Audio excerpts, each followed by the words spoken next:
Whoa, what was that? You're right. That was my intro sounds. I made it myself. minus. I mean, I didn't make the sounds myself. Not that there's anything wrong with smoking bongs and drinking Coca-Cola, but no, I found the sounds on the internet and then I cut them together myself, which is really the same thing as making them yourself.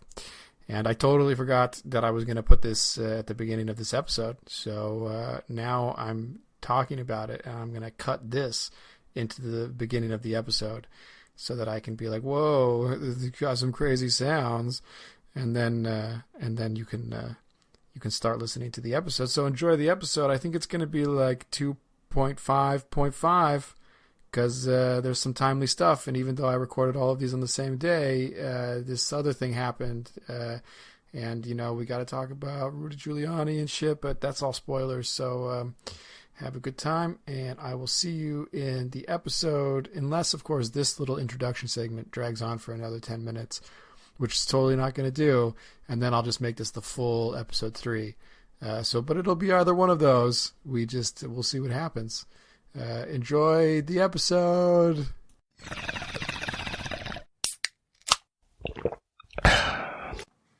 Hello, everybody, and welcome back to my podcast. It's nice to have you here with me today. I just wanted to do another short one. It's getting close to my bedtime, and I was just sort of browsing the internet, trying to hold off sleep as long as possible, and I came across some rather interesting information from the old Q research people, and I hadn't realized this before for all the time that I've spent trying to decipher, their fucking message boards. Message boards are just not something that I'm very good at, probably the Q people are like, yeah, see, I told you, can't trust this guy. I mean, he can't even fucking understand our message. But man, message boards are fucking so confusing, But, despite all the time that I've spent on their message boards trying to figure out, who the fuck, the bacon, you got to take the dough and bake the breadcrumbs and blah, blah. But, yeah, so it turns out that in, maybe 2017, Q posted to the message board, keep track of CEO resignations. Because we're going to see, the implication is that we're going to see, now that Trump is president, he's going to be going after these satanic pedophiles.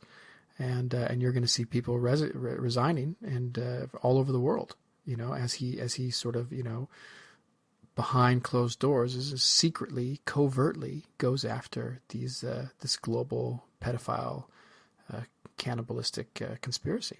So the Q people did that. They did it. They said, okay, we're going to keep track of resignations and firings. And since, the 1st of September 2017, they've made a list on the internet, resignation.info, of every single resignation in the world. And because it's all connected. If you are the CEO of a small company in, some podunk, Alabama, right? And you resign because you're like 75 years old and it's time to pass the company on to younger hands, then you were a fucking satanic pedophile. That's the only conclusion. Now, and again, to be fair, the list is fucking super fucking interesting. Plus, they provide a link to every single resignation. So if you want to know why John J. Minkler, United States Attorney, resigned on, in November 21st, 2020, you just click on the link and you take you to a district of Indiana, a United States Department of Justice website, and they say, John Minkler is a devoted public servant who has served the county and the citizens of Southern District of Indiana with distinction. This guy, John Minkler has served Indiana well for more than 2 decades. There's a dude, he's leaving after serving for over 26 years as a federal prosecutor, and here's a website about it, and he left, but, and he was appointed by Trump. Turns out, U.S. Attorney Winkler was appointed by President Trump as the United States Attorney for Southern District of Indiana and unanimously confirmed by the United States Senate, in 2017, and now he's resigning. So he must be one of them. He must be a fucking satanic, cannibalistic pedophile. I mean, my God, anybody who resigns while Trump is president is part of the greater conspiracy, Like Roger W. Ferguson Jr., the CEO and president of the Teachers Insurance and Annuity Association in the United States. He retired. The link, the website, it records people who've retired, also people who've been fired. Like Robert Brady, chief of elections of the Floyd County, USA, after officials discovered uncounted votes, he was fired because it turns out, this guy didn't count like 2,000 Republican votes in Floyd County in Georgia, and was fired for it. So I mean, there's some interesting details in there. Like for example, Emmanuel Merino was resigned on the November 15th, 2020, from the government of Peru after a night of protest demanding his removal left two dead and dozens wounded. Or Hugh Marks, the CEO of Nine Holdings Corporation Holdings Limited, Australia. He resigned amid speculation about his relationship with another senior staffer. So, I mean, the amount of fucking work that has gone into making this list is just a repository of just, of just super juicy gossip. And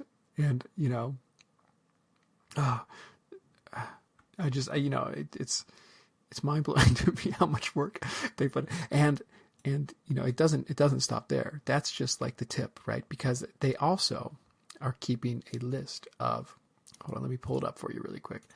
They're keeping a list of everybody who got coronavirus. Not everybody, but notable cases. They have a Google Docs spreadsheet, of every notable person with coronavirus. And then they, okay, so like let's see.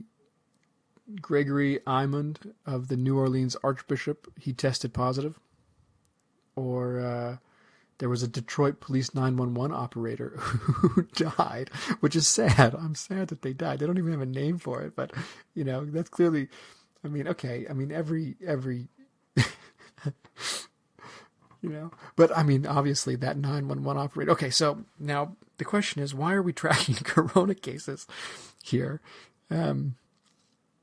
Okay, the resignations is clear, right? I mean, these are all people that are part of a giant global pedophile ring, right? And so Trump is going after them secretly, covertly. It's tremendous, and they're and when that heat gets close, they resign because they don't want to, they can't take that heat, right?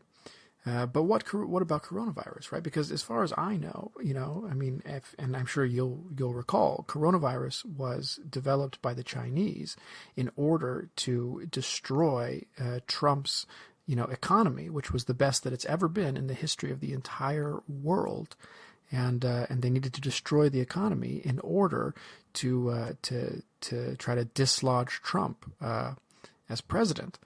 Right. Also, it was orchestrated together with Biden because Biden knew that if you had a pandemic, you would have to have mail-in voting, which is how he planned to steal the election in the beginning. So we know that that's the case.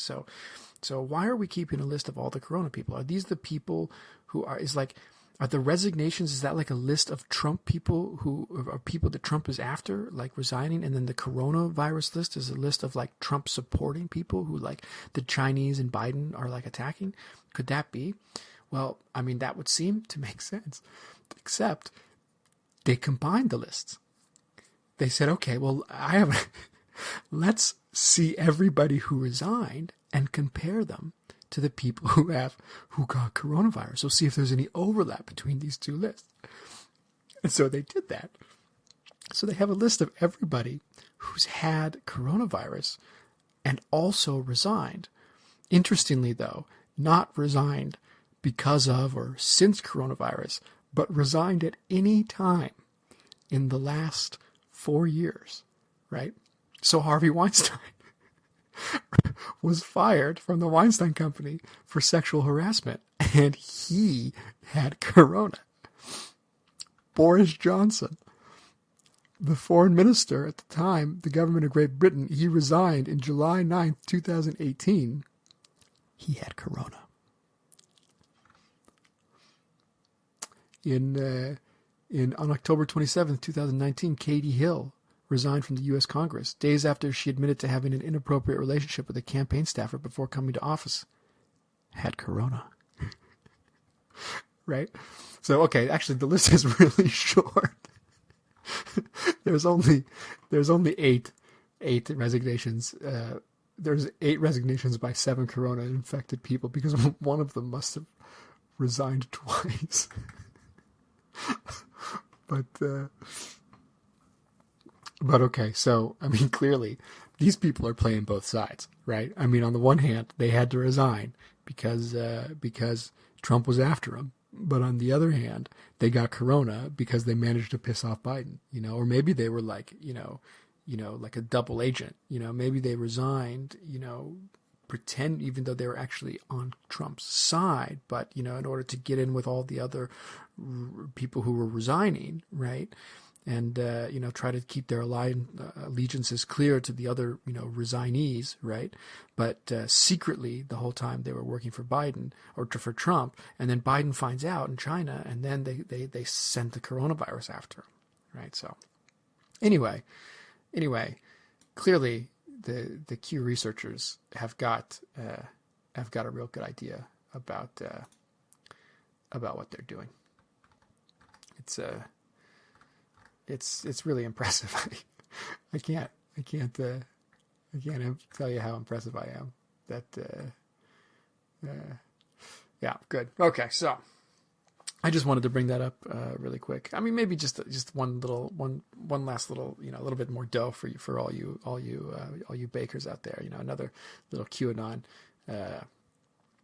post on the 8chan message board. So he posts, he links to a Twitter from some guy, Brett Scher, who I don't fucking know. And Brett Scher says, what the fuck? PolitiFact said that it's mostly true that the pro-police thin blue line flag is actually an anti-Black Lives Matter flag. Yeah. So whoever this Brett Scher is, he was incensed by the fact that PolitiFact said that it was true that this thin blue line flag was an anti-Black Lives Matter flag, yeah? And, I mean, you could see, right, how you might think that that's true, since it's oftentimes, held up in sort of opposition to Black Lives Matter. You'll have Black Lives Matter, protesters on one side, and then you'll have, like, Blue Lives Matter protesters on the other side. And, it seems that there's at least a superficial sort of opposition between these two groups, right? And so, but I mean, would you say that like a Black Lives Matter flag is like an anti-Blue Lives Matter flag? I mean, I would say no, right?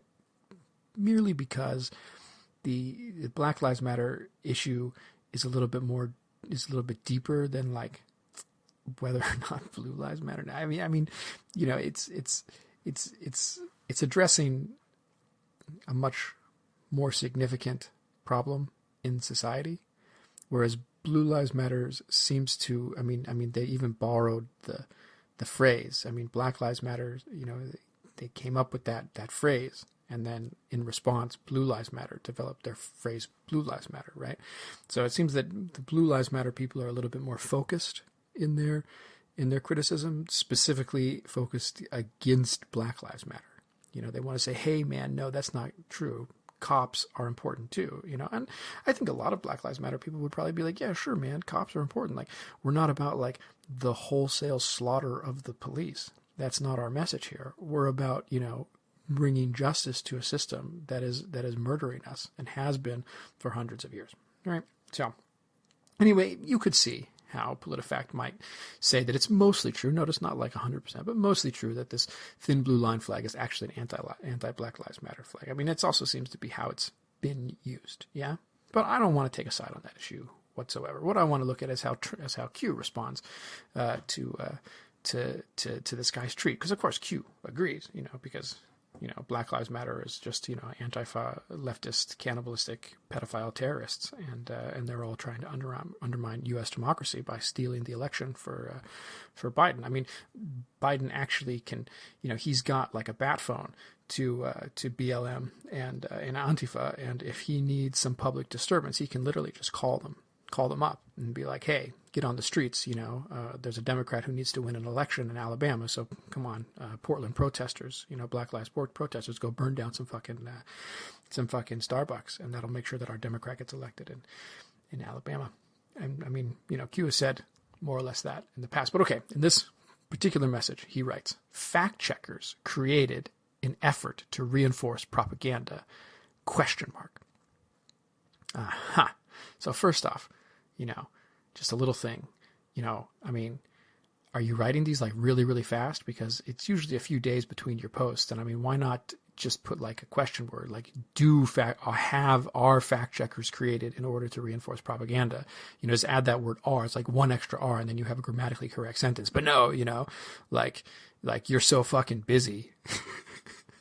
You're so fucking busy, Q. But keep in mind, Q's not the one that's compiled like this huge list of resignations and firings, right? Those are his Q supporters, his anons, out there, his bakers, that are taking, the dough that he leaves and the breadcrumbs that he drops and baking bread out of them. They're the ones that are compiling this list. I mean, Q is just, what is it now? My mom thinks that it's an 18-year-old girl living in the Hamptons. Yeah, but anyway, whoever this Q person is, they're clearly, really pushed for time. So, they can't, write the whole sentence out. Okay. So question, fact checkers created to reinforce propaganda, ? Actually, I left a word out. It's actually, there's like brackets after propaganda, and they wrote digestion. Fact checkers created an effort to reinforce propaganda in brackets digestion ? So the digestion part is part of, Q's, crypto speak shit that he does all the time. He puts all these weird little things in brackets, and I guess it's supposed to sound kind of deep, and maybe, the bakers go out there and they they think that there's like a secret sort of code embedded in there. And so they have to like try to, cross-reference that with everything possible about digestion or whatever, and then make like a big list of like everybody who's like digested anything in the last 24 hours, who knows what that's supposed to mean. But yeah, I mean, his point is that all these fact-checking websites like PolitiFact and whatever else you can imagine, they're actually just part of information warfare. I mean, he goes on, he says, the battle to prevent truth from reaching the people. Yeah, fact-checkers, they're part of the battle to prevent truth from reaching the people. The battle to maintain and push division. Fact-checkers maintain this division, because otherwise we would all see the truth that it's actually a giant global pedophile conspiracy to get Trump unelected by rigging the voting system, right? Divided you are weak. Divided you fight each other. Divided you pose no threat. I mean, I totally agree with that, but I just, my issue is with, who's doing the dividing here, because, but finally, system of control, information warfare. So that's, that's his little spiel on fact checkers. And it's pretty fucking convenient that the anonymous conspiracy guy, finds that fact checkers are actually part of information warfare, that made to reinforce official propaganda, right? Because that really lets himself off the hook. It's like, fact checker, is QAnon conspiracy true? No, it's 100% false. And then QAnon conspiracy says, yeah, man, but the fact checkers are just part of the information warfare. Of course, I mean, totally makes perfect sense, so yeah, anyway. And of course, the evidence that he has for this is a tweet by some guy named Brent Schwer, which I should maybe know who that guy is. I mean, I don't know who that guy is, but, maybe he's an important guy. I have no idea, but clearly, that's where QAnon got this deep insight and information, and he didn't just fucking make it up. Some dude tweeted about it. So, fucking deep Q, wow. Wow, mind blown. Anyway, I just wanted to bring that up. I thought it was worth considering, worth thinking about for a while, and I also wanted to mention this press conference that Rudy Giuliani recently had, and I'm not going to talk too long about it because there's been a lot of people talking about it, and we all agree that it's a bunch of nonsense. He gets up there, but it was funny watching his hair leak. That was gold. I really enjoyed watching that guy's hair leak. And it looked like he was sort of sweating blood. Like probably he was in the presence, like one of the reporters or somebody there was like maybe wearing like a cross, and just like he was so close to that like holy symbol that he was like, he was starting to melt because he's a fucking demon. I think that's a realistic, he's like, wait a second, is this press conference taking place in an old church? I can't go in there. Like, that's why he kept sweating so profusely. He's like, oh man, I got to just finish the press conference and get out before my inner demon reveals itself to everybody here. But yeah, leaky hair, it's what happens when you're a fucking psychopath, God, the vanity.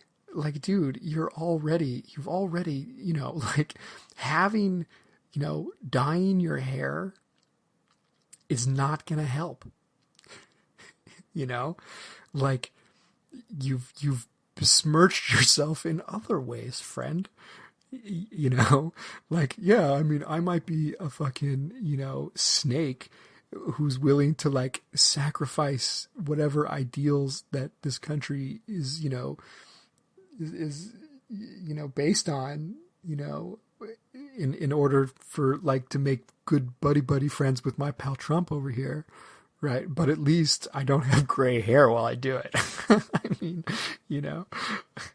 Yeah, fucking ridiculous. But so enough people have addressed this. They've said, oh yeah, but like, come on, Rudy Giuliani, you say that like there's massive fraud, but then you're on record in court saying this is not a case about fraud, and you say all these things in public, but then you yourself say the opposite things in front of the courts, and and all that. So, and then, there's all these, there've been numerous bipartisan, investigations into our electoral system over the last, couple decades. And they find, they never find any evidence of widespread, fraud or voter tampering or any of that kind of stuff. And so there's all these facts and people bring it up and I kind of was thinking that I would like to take a different sort of tactic. Try a different tactic on this. And, it seems that and okay, I recognize that anybody listening to the podcast, and hi, everybody. I'm really surprised that you guys listen to it. You listened to the first episode. So, this is going to be episode, I don't know, 4 or 3 or 6. Anyway, it's been a long day. I've recorded all of these, I wasn't able to take to get to bed, so I'm just got to squeeze in all the rest of these casts here before we got the big video game action this evening. So, I'm going to be pretty tired for that, but, I got an espresso machine, I'm just going to, make myself a bunch of espresso and, good. What were we talking about? Oh yeah. So yeah, I thought I would take a different tactic here because, okay. Yeah. Again, the people who are listening to this, none of them, you guys don't need convincing, right? Like you already believe, like I said, this is this the echo chamber for you? We're all in here because we already, more or less believe similar things. And, but I was thinking, nevertheless, the people who would believe Rudy Giuliani and Trump and who are convinced that the election was stolen by Biden and his, globalist, pedophile, cannibal Satanists, they've pretty clearly demonstrated that they're not interested in facts. The alt-right and right-wing rallying cry for the longest time was facts don't care about your feelings. But it turns out that they don't use any facts and are mostly just a bunch of feelings, They just got confused. They just thought their feelings were actually facts. And that was why they were so confused about that, right? But anyway, it's clear that these people don't care about facts, and facts are not going to persuade them. So I thought, let's try something different. Instead of facts, I'll just spin my own fantasy, right? Because it's going to be at least as realistic as their fantasy, and who knows, maybe it will resonate with the people who believe all this fantasy bullshit anyway. So here it is. So it turns out that the reason why Trump is accusing Biden of stealing the election, of cheating, is because Trump cheated, right? Trump, planned to, seed fake votes in areas that he thought he might lose in battleground states. And he still lost. And he's so surprised and perturbed by that, he couldn't handle it. He was like, oh, how the fuck could I have lost? I cheated. And the only reasonable explanation that appeared to him in his mind was that the other guy must have cheated too. So now he's on this crusade to prove that the other guy cheated, having totally forgotten that he himself was in fact the one that cheated. And this is a really nice explanation if you think about it for a minute, because it explains why so many fucking people voted for Trump, which, to be honest, is a big fucking problem. Especially when, Forbes had a poll like a few weeks ago, like how many people, Republicans, they asked like 10,000 people, like, do you believe some or all of what QAnon says, on a scale from like none at all, a little bit, to some, to most, how much do you believe what QAnon says? And like, something like 60% of Republicans said some or most they believe what QAnon says, which is a problem. That's a problem when they vote for Trump and they all believe fucking conspiracy theories about, that every single person who is resigned, retires, or fired during Trump is part of a global pedophile ring conspiracy. This is a problem, all right? But yeah, so, and so I could believe that these people are fucking crazy and motivated by, sinister things to want their dictator in chief to stay in the White House, or I could believe that, the Orange Man fucking cheated. He just put a bunch of fake ballots in all over the country, man. That really the percent, that tens, maybe hundreds of thousands of fewer people voted for Trump than the official count, because he thought, well, just in case, he's like, I'm totally going to win because I'm a tremendous guy and everybody loves me. But just in case, because I also have zero scruples about, anything, I'm going to, I'm going to put a bunch of ballots in. I'm going to slip them in when nobody's looking, And then I'm going to have a bunga bunga party to celebrate, what I'm talking about. So he did that, and then he lost and couldn't believe it, and so he's blaming Biden for it. So I think that's a very realistic theory, and I think you should tell all your friends, tell everybody you know, especially if you have any Republican friends, because I think they would maybe be sympathetic to something like that, because it's just the kind of nonsense that they've been trained to believe. So yeah, I didn't mean for this podcast to be so partisan. Clearly it wasn't my intention when I started. I thought, actually, I think I would like to do a podcast where I try to seriously consider the point of view of like Republicans and conservatives and these sorts of people, not just in the United States, but around the world, and give them sort of a fair hearing and try to like see what makes them tick and why they would believe those things. And so I thought I'll do this by maybe going to one of their, credible sources, QAnon, and see what he has to say. And it turns out it's fucking batshit crazy. And I don't know, man. It's really hard. It's really hard to take that seriously, and apropos conspiracy, isn't it sort of odd that, both the Nazis and like the Soviets under Stalin, like used conspiracy theories to like cement their power? Don't you find that odd? I mean, how well it works. If you want to maintain powers, and you don't have a factual basis, you can't say, hey, listen, here are the facts, here are the real reasons why, then you just make up reasons and call them the real reasons. And people are just as likely to believe that, if not more likely to believe that than the actual reasons. And to really like fix that position, you go on a campaign of demonizing or delegitimizing, expert voices. Universities, according to Republicans, are just centers for leftist brainwashing, because out of the university comes all of these experts, these people who are informed and do know what they're talking about. But if they're just, of course, just been brainwashed by the liberal elite, then they're not trustworthy at all. The only person you can trust is that anonymous guy on that obscure message board on the internet. Because, there's no way that guy has an agenda. Not like all of those millions of, brainwashed experts, who work their whole lives to understand highly complex things. Can't trust them. They're just part of it, Anyway, so kind of went off on a little bit of a digression there. But, yeah, thanks for listening. Again, this was a little bit of a shorter one today. I just found that list of every resignation in the last 4 years, and I had to share it with you guys. So I hope I would leave a link, but I don't think that I'm posting on any platforms that allow links yet. And anyway, I just don't really, I've been spending so much time on these QAnon message boards and shit that I am definitely on some FBI watch lists.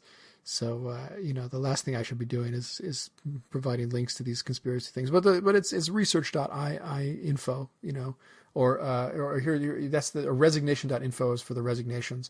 And if you want to do your own Q research, it's just qresearch.ch. So it's like Q research, but you put a dot before the CH at the end of research. And that's where they collect. That's like the user-friendly version of QPost. That's not the hardcore, 8chan or 8kun message boards, which, are fucking difficult to navigate and really quite disturbing.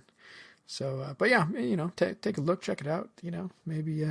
Maybe you'll find some breadcrumbs. Maybe you'll find some raw dough that you want to bake into some bread that you can then pass off on the message boards. Because you got to do the fucking. We all know how it works, right? You bake that bread, and then the bakers, hand off that loaf, that bun. No, it's a bun, right? No, or maybe a roll. I got to get the terminology down. Okay, anyway, so thank you very much for listening. You guys have a great day. I gotta finally, try to get some shut eye. But. Woot woot! That's the sound of the police. All right, that's good. Okay. Thank you very much, everybody.